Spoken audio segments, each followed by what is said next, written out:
সবাইকে অনেক অনেক স্বাগত আপনাদের সবার প্রিয় সীমা ঘোষ ব্লগে। এখন বাজে সন্ধে 7:10।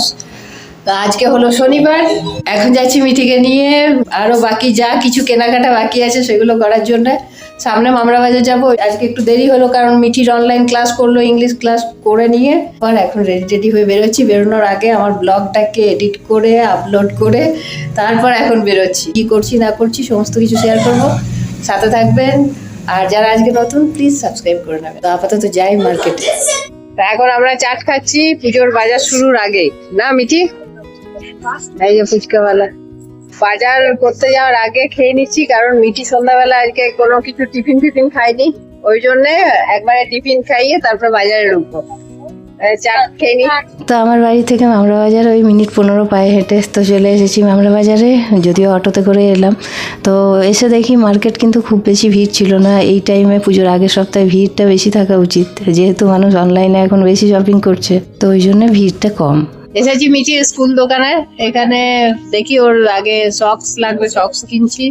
এরপর মিঠি স্কুলের শু কিনতে হবে, তারপর ওর এমনি রেগুলার পড়ার জন্য শু। তো আপাতত এখানে দেখছি ফাঁকাই আছে, ভালো হলো। তো এবার যাচ্ছি মিঠির কুর্তি, মায়ের জন্য শাড়ি, আমারও কিছু টুকটাক নেওয়ার জন্যে। তো দোকানের যা ভিড় দেখে তো তো আপাতত দেখছি অনেক কিছুই দেখা হচ্ছে, তো এবার কোনটা আমার পছন্দ হয় দেখি। তো এই মেয়ের তো আমার পছন্দ নেই, সুন্দর আছে টপগুলো। আপাতত মিঠির টপ এখন সিলেক্ট করাটাই চাপের। ও মেয়ে যা আমার, কি বলবো, এটা ভালো লাগছে, দেখি কোনটা নাই। তো এসেছি মিঠির জন্য এই যে জুতো কিনতে। তো দেখি জুতো, এখন মেয়ের সাইজ নিয়ে প্রবলেম, 7, 8, 9 কত নাম্বারের হয়।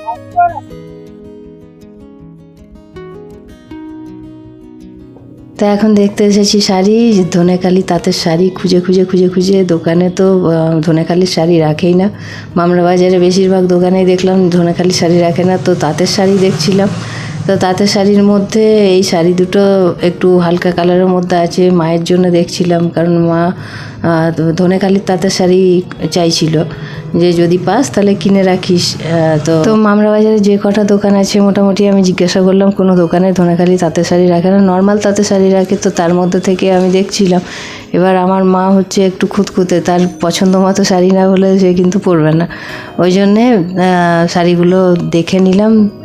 তো বাজার করতে করতে হঠাৎ পাতঞ্জলি স্টোরে চলে এলাম, কারণ এগুলো তো কিছু জিনিস লাগবেই, অনেকদিন ধরে আসা হচ্ছে না, ওই জন্য একবারে এগুলো কিনে এখানে রেখে তারপর বাকি শাড়ি জামা কাপড়ের দোকান দেখছি।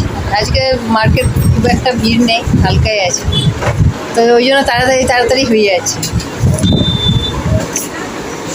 তো জাস্ট এই এলাম, আর এখন বাজে রাত 10টা, 9:30 চলে এসেছি। এরপর এসে রুটির দোকানে গেলাম, রাত্রে ডিনার করার জন্য রুটি কিনলাম, আর রুটি সাথে তড়কা এইগুলো।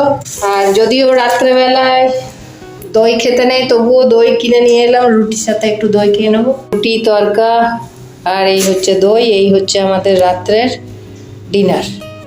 তো কিনেছিলাম মিঠির স্কুল শ্যুজ আর সাথে ওর সক্স। তো স্কুল শ্যুজগুলো এক সাইজ ও বড় নিয়েছে, কারণ ও বলে ওর টাইট হচ্ছে। তো যাক, তারপরে পাতঞ্জলি স্টোর থেকে ওখানে গেলে তো কিছু না কিছু কিনে নিয়ে আসি, কারণ সবসময় তো মামরা বাজার যাওয়া হয় না। একটু আটা নুডলস নিয়েছি কয়েক প্যাকেট, আর নিয়েছি ঘি, আর ওর ইচ্ছা ছিল পাইনাপেল জেলি, তো তো সেই নেওয়া হয়েছে, সাথে বিস্কুট টুকটাক এগুলো নেওয়া হয়েছে, কারণ সচরাচর যায় না যেহেতু, তাই পাতঞ্জলি স্টোর থেকে কিছু নিয়ে আসা হয় না, যখন যাই তখন মনে করে নিয়ে আসি। আর সাথে আটা বিস্কুট, মানে ম্যারি বিস্কুট। তো মিঠির তো খুব এক্সাইটেড, ওর এই মানে এতদিন পর জ্যাম খেতে পারবে। নর্মালি আমি জ্যাম দিই না, কারণ ওর খুব অম্বল হয়, ওই জন্য জ্যামটা আমি মানে ঘরে আনিই কম। বললাম সেরকম বিশেষ কিছু কেনাকাটা হয়নি, কারণ মিঠির কুর্তিই পছন্দ হয়নি। আজকের ব্লগ এখানেই শেষ করলাম, ভালো থাকবেন, সুস্থ থাকবেন, টাটা।